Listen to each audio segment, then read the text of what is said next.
Hey guys, welcome back. As you can see, we have the evaporator box torn apart on Gary's truck here. We're slowly putting everything back on the firewall here. And we're going to go ahead and show you what to do when you need to replace your evaporator. Now, I highly suggest doing this whenever you take your cab off because it's a heck of a lot easier to do with a cab off. Now, if you're doing this in the truck, it's a little bit more involved because you have an engine in the way here. So you got some screws on the bottom and the front, and on the front here and on the top, you have some stuff to disconnect. Obviously, the first thing you're going to want to do is take your truck somewhere where you can drain the AC off, somebody that can pull the air conditioning refrigerant out of it, and then hopefully you can work a deal with them. Say, hey, suck this thing down, and then go ahead. Whenever I get this all repaired, I'll bring it back to you and you can refill it. Usually they'll give you a better price on that because they're not technically spending any money on the Freon, which is your big ticket item for money. So if you can do all this work yourself, you'll save yourself some money. You're just going to have to pay to have somebody recharge it for you if you don't have the ability, or to blow the system down if you don't have the ability as well. I highly suggest having somebody pull the system down, just because it's not good to release it out in the air, but also at the same time too, it's a lot more cost effective for you.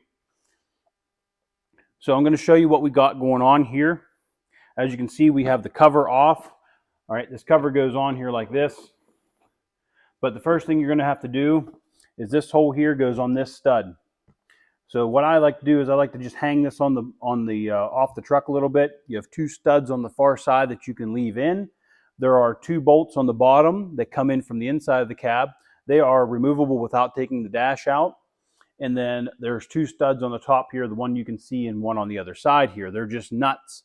But if you get this one off of here, you will have to take off your manifold absolute pressure, so your MAP sensor bracket, which it's just clipped in and there's only a nut that holds it on. So this is no big deal. He has an extra boost fooler on here. However, so once you get this loosened up a little bit here, you're going to have to start with taking the dryer off. Now your dryer will bolt on the front like so. There's two 10 millimeter bolts, 11 millimeter bolts, one here and one here, that holds this to the plastic frame. And then you have two 8 millimeters on the top here. That would be these two screws on top. Now you'll have to loosen the nuts that hold this to the evaporator and also your refrigerant line. Now these can be very tight. They are a little bit bigger than normal. So make sure you have wrenches that can take these off and tighten them back up. So you'll want to replace this dryer as well once you do this, because once you open this up to the air, you really should replace it, especially if it's old. And I know that this is the original one for his truck, so we're going to go ahead and replace this as well. Now once you get this cover off, so you've removed your MAP sensor, you removed your top two bolts for your that held the dryer. You have a vacuum line here. You may have to take this reservoir off if it's in the truck. You have two 8 millimeters here and two 8 millimeters on the bottom. The bottom ones will rust. I've had to take these out numerous times with vice grips. I've also had them break completely off and then you can't get them out. So you may have to replace these two screws at the bottom. They can kind of suck sometimes. But once you get this off,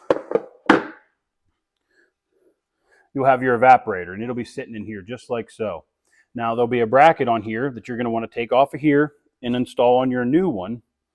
But there's also foam here. So you can see that there's foam and it goes around each one of these tubes. The top one disintegrated when I took it out. And then you can see this little flap here. This is actually the seal that has migrated from way over here, and it has slowly just worked its way over. And you can see there's little lines on here.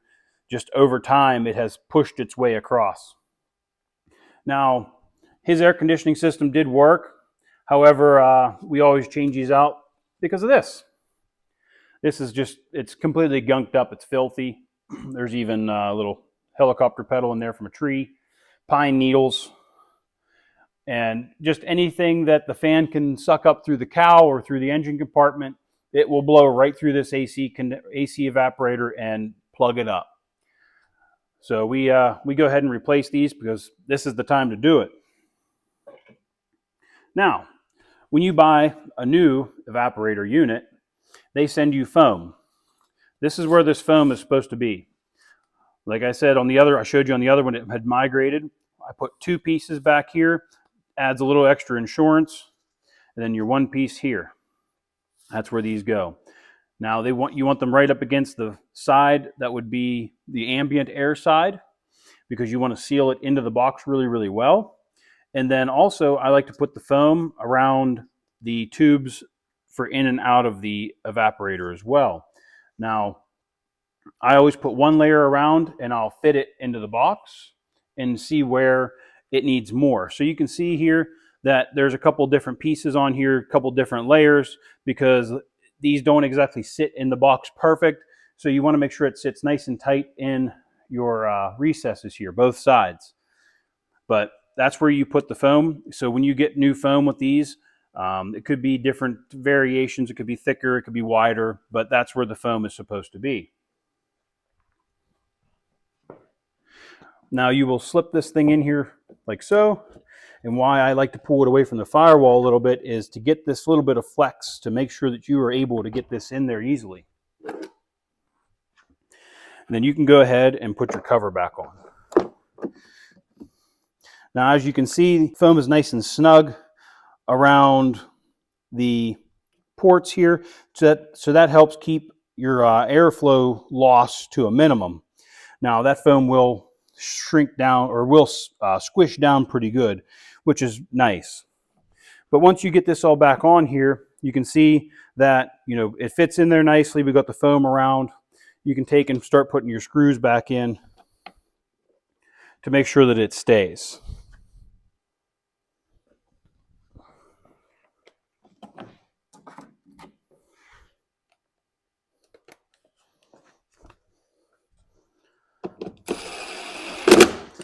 So we're just going to put 1 in there for right now, because I still have to get the bracket off the old evaporator and put on here.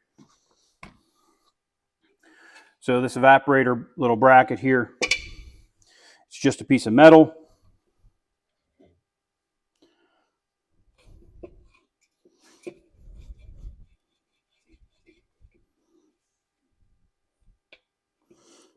So you can just spread it open like that, and then go ahead and reinstall it on your new one. Now that is to support where your tube is, so that not all the weight's hanging off inside the box. And then also this is where your orifice tube will go.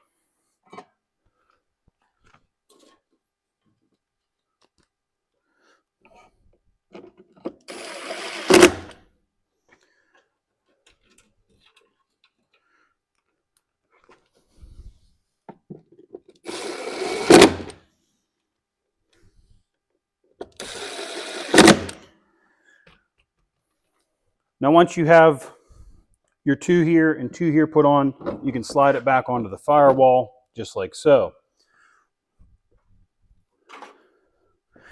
Now when you go to reinstall this, there's a nut that goes on here like this. All right. And then you have the 2 bolts on the bottom.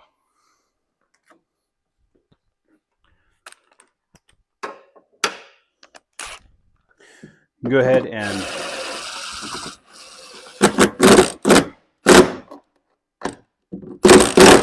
make sure you got a good secure connection on there. There's one in the middle here. We'll tighten it up in a little bit. I wanted to get this fastened on here really well. Now when you take these off, you have to be mindful of your seal over here. These seals can get destroyed on this side. So make sure that this seal is still in good condition. And if you're worried about that seal, you can use a product like you can see here. It is a butyl product. You can put a butyl product on there, or you can take the old foam off and install new foam. Whatever you see fit for what you need. The foam on the back of this box was still good, so we left it on there. There was just a spot where it was compressed a little bit too much, just because of all of the firewall sealant that they had put on from the factory. So we went ahead and put a little bit of extra foam in there with a sealant to make sure that we got a nice good seal against the firewall. Now, You want to leave these caps on here as long as you can. Now, this evaporator is not vacuum sealed. However, your dryer, so this is the old one here, your dryer is. So you want to leave these on here just like so. And then whenever you go to reinstall the whole system, you can go ahead and put your dryer on. Now, if you have the ability to seal this off a little bit better, seal this pipe off here, your liquid line return, and you can put your dryer on here and then make sure that it stays all sealed up.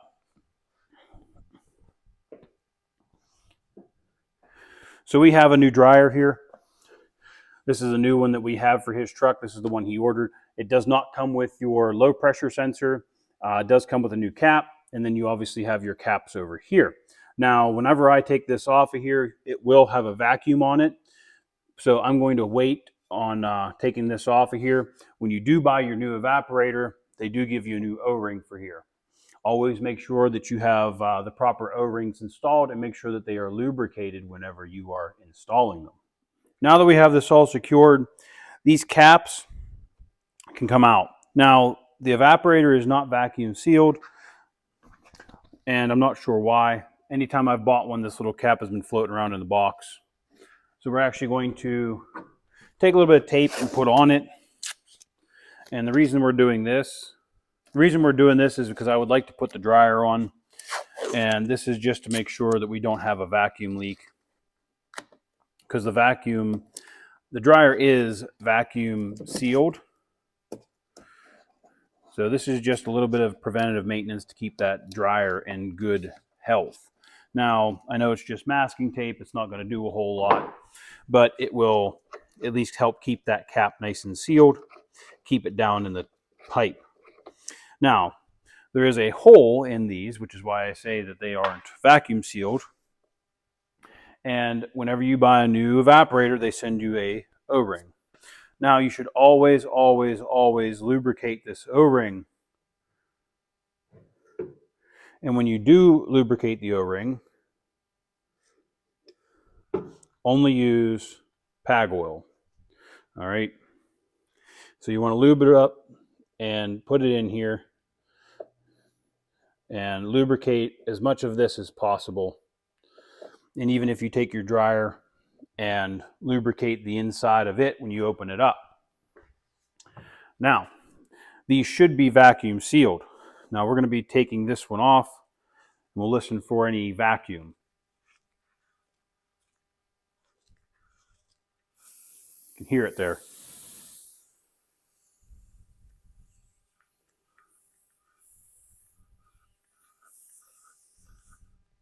All right, so these are vacuum sealed. A little bit of PAG oil there. And then go ahead and slip this on.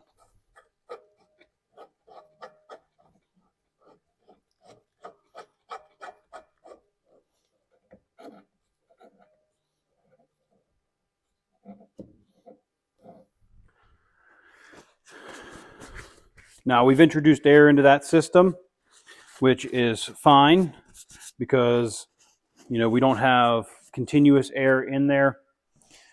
Now that this is still sealed, we're going to tighten this up and seal that up. But we're going to go ahead and mount the dryer to the box here.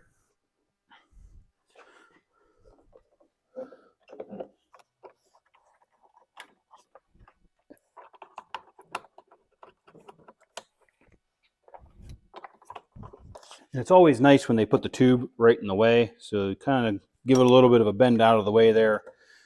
It's not going to hurt anything.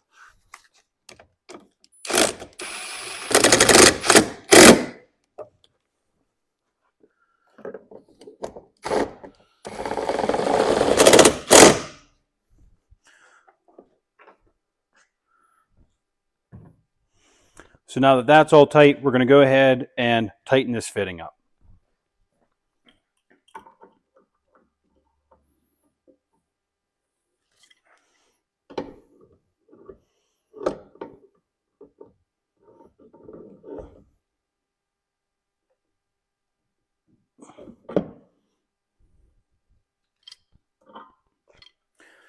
Now, when you're tightening these up, you want to make sure you hold this block and then put this and tighten this up. Now you know it's tight because you'll be able to see this tube wanting to start to spin. That's as tight as it's going to get. If you go any tighter there, you risk breaking the tube off of the evaporator inside.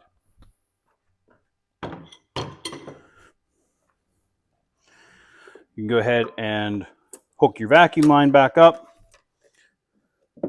Goes there. Now the bracket that's on the top of this evaporator. Now you can take this bracket off of here and reinstall it on here. I highly suggest you do. We're going to go ahead and do that now and then finish putting these on.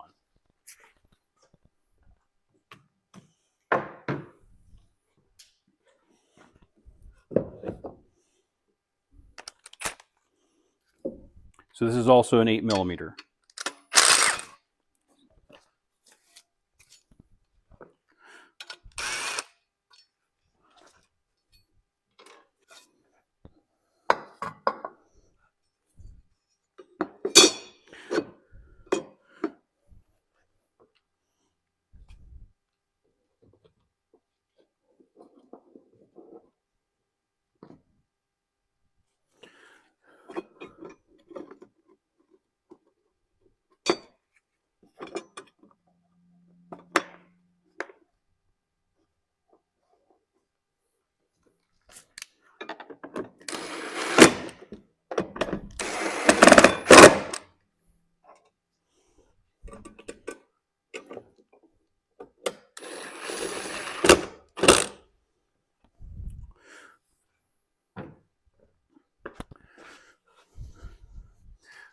Next thing you need to do, you got to take your low pressure switch here and install it into the new dryer, because they do not give you one of these when you buy your new dryer unless you obviously bought a new one.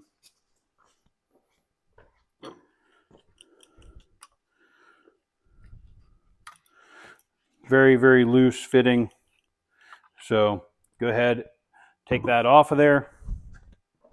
Take your cap off of this side over here. Once again, make sure that you have lubrication on this O-ring. Now it should be pre-lubricated. However, you want to make sure that it actually is lubricated.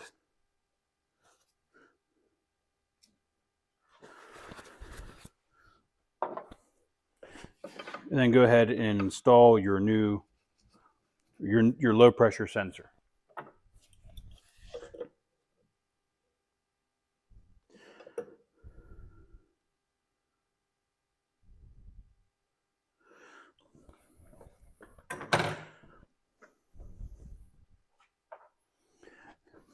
Now, if this was in the truck, you'd be reinstalling your line on the back of this dryer and then reinstalling your liquid line onto the new evaporator.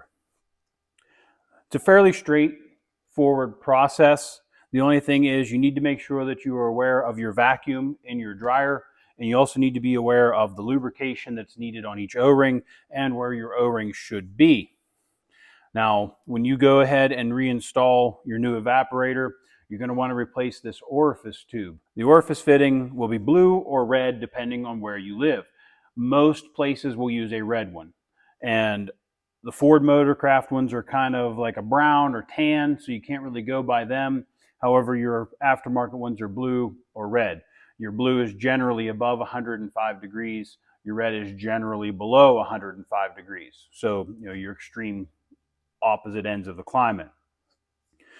But whenever you do that, make sure that you lubricate the O-rings, make sure that it's fully seated. They do make a removal tool if you're removing it, but sometimes you don't need it. Just make sure that it's fully seated all the way down in, and make sure that there's no dirt in there, because this is where you get your pressure drop to get your nice cold air conditioning, and makes your pressures correct. But that is the end of the evaporator install. We are also going to be putting a new heater core in this truck. We are going to be doing that shortly here. However, we will cover that in the overview video for the project here. But this is specifically for the evaporator that I wanted to show you, because a lot of guys just think that, it's not a necessary item. The air conditioning blows cold, and so on and so forth. However, there is a service procedure for that. And you can see that over time it does get pretty nasty. So make sure that you do end up servicing this at some point. I have seen these completely clogged solid. Now these will affect your airflow only on the air conditioning, whereas your heater will not run through this unless you're obviously using the defroster. But we are going to continue working on Gary's truck here, but wanted to show you the evaporator and the dryer installation. Now, we went ahead and put this on.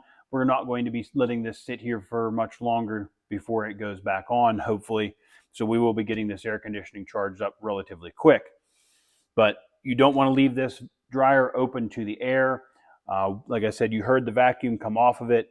Get it installed, get it sealed back up, because the less air that is introduced to this dryer, the better off you are, because this dryer does pull moisture out of the air, and the longer it's in ambient air, the more moisture it will collect and the less it's going to do over time. But thanks for watching, guys, and we're going to keep progress going on Gary's truck here. So please follow my channel, subscribe if you like these videos and would like more OBS content, and thanks for watching. Catch you on the next one.